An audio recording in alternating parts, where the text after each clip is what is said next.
네, 내일 윤석열 대통령의 탄핵 심판 최종 변론기일이 예정돼 있는데요. 국민의힘 내에서 윤 대통령 탄핵에 꾸준히 찬성 목소리를 내고 있는 김상욱 의원이 오늘 광주를 찾았습니다. 이슈 대담에서 만나보겠습니다. 어서 오십시오. 네, 반갑습니다. 네, 먼저 지역민들께 인사 부탁드립니다. 네, 반갑습니다. 김상욱 국회의원입니다. 광주 전남 시민 여러분들께 반가운 인사를 드릴 수 있어 큰 영광입니다. 조금 늦긴 했지만 새해 복 많이 받으시고요. 많이 웃는 건강한 한 해 되시길 바랍니다. 네, 반갑습니다. 네. 지역민들께는 많이 웃으면 좋겠다라고 인사를 드렸는데 개인적으로는 좀 웃으실 상황이 아닌 것 같다라는 생각이 좀 들어요. 최근에 이제 울산시당 위원장직도 사퇴를 하셨고 개인적으로 굉장히 좀 힘든 시간 보내고 계실 것 같은데 광주에 오셨어요. 오신 이유 들어볼 수 있을까요? 12월 3일 그날 이후에 가장 먼저 생각났고 또 찾고 싶은 곳이 광주 5.18 묘역이었습니다. 12월 3일 그날 비상계엄을 막지 못했다면 1980년 5월의 광주의 일이 자칫 다시 한번 전국적으로 일어날 만한 위험이었습니다. 과거의 광주가 지금의 대한민국을 구했다. 한강 작가의 그 말이 저한테는 너무나 공감되는 말이었고요. 꼭 빨리 찾아뵙고 싶었습니다. 그리고 더 직접적으로는 지난 2월 15일 광주 금남로에서 탄핵 반대 그리고 계엄 찬성 집회가 있었습니다. 저는 그 집회를 보면서 너무나 분노를 금할 수가 없었습니다. 광주 금남로는 계엄군의 총에 시민들이 희생당한 현장입니다. 그 현장에서 계엄을 찬성하는 발언, 집회가 열린다는 것은 저는 너무나 잔인한 행위이고 선을 넘은 행위이다. 그런 생각을 했고요. 그래서 광주를 찾아뵙고 시민들께 제가 송구하다는 진정한 마음을 올리고 싶었고 또 5.18 영령들께도 송구한 마음 올리면서 민주주의를 반드시 지켜가겠다. 그런 다짐을 올리고 싶어 오늘 광주를 찾게 됐습니다. 네, 그러니까 12.3 비상계엄 이후에 광주에 꼭 오고 싶었다라는 말씀이신 것 같은데 이번 광주행을 놓고 친한동훈계, 그러니까 친한계 의원들과 좀 갈등이 있으셨던 것 같더라고요. 기사를 보니까 뭐 심하게는 친한계와 이제 의원님이 절연했다라는 말까지 나오던데 이건 어떤 상황인가요? 일부 친한계 의원님들 중에 제가 광주 5.18 묘역에 참배하는 것을 조금 염려스럽게 보시는 분들도 계셨던 것 같습니다. 하지만 큰 뜻에서는 민주주의를 지키는 것이 보수의 가치입니다. 그 부분에만큼은 뜻을 같이 한다고 생각하고 있고요.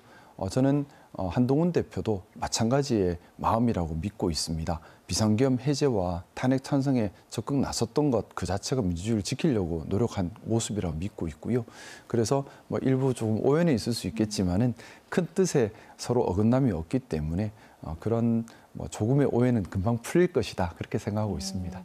의원님의 소신 있는 행보를 응원하는 분들도 많지만 최근에 이제 울산시당 위원장직에서 자진 사퇴하신 것도 그렇고 당내에서 입지가 점점 좀 좁아지시는 것 같다라는 생각이 들거든요. 이런 국면을 어떻게 좀 돌파해 나가실 생각인지 그리고 아주 조심스럽지만 탈당까지도 혹시 고민을 하고 계신가요?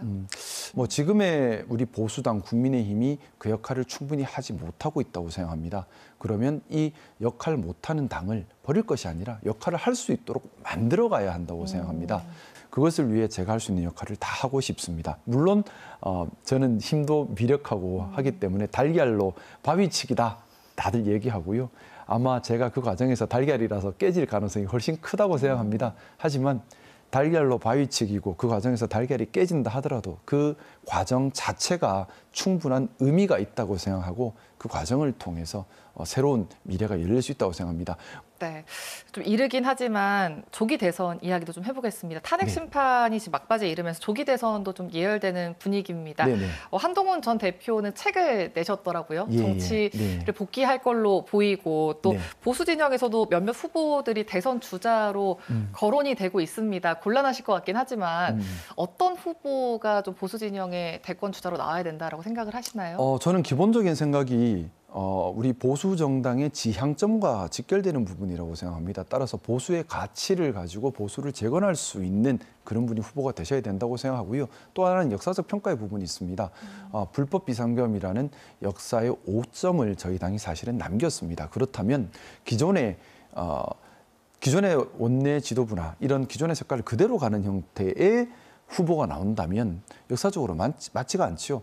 그래서 국민의힘 후보라 하더라도 기존의 국민의힘의 색깔이 아닌 윤석열 정부와는 완전히 단절되는 그런 실질적인 의미의 우리 당내에서 색깔을 완전히 새롭게 하는 형태의 후보가 나와야 한다고 생각하고요.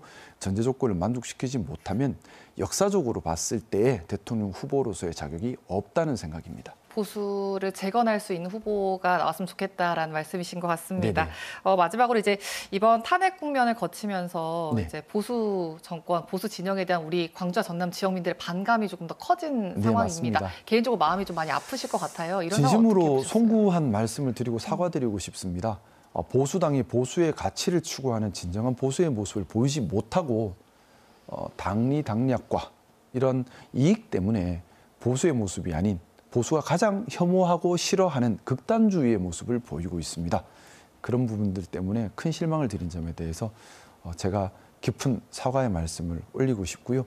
저는 이런 위기가 도리어 우리 대한민국에서 건강한 보수는 어떤 모습이어야 하는가라는 논의를 일으키고 또 그런 건강한 보수가 새롭게 태동하기 위한 준비의 산통 과정이라고 생각합니다.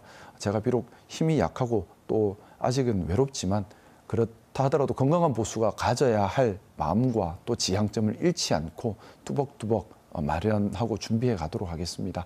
광주 시민들께 다시 한번 송구한 말씀을 올리고요. 또 저희 보수, 대한민국의 건강한 보수는 반드시 필요합니다. 적대시하시지 마시고 건강한 보수가 자라날 수 있도록 격려해 주시고 가르쳐 주시고 이끌어 주시기를 청하고 싶습니다. 네, 앞으로 광주 자주 오실 건가요? 너무 좋은데요, 광주가. 알겠습니다. 네. 앞으로도 그런 소신 있는 행보 네. 저도 관심 있게 지켜보겠습니다. 지금까지 국민의힘 김상욱 의원과 이야기 나눠봤습니다. 오늘 이야기 잘 들었습니다. 네, 고맙습니다. 감사합니다.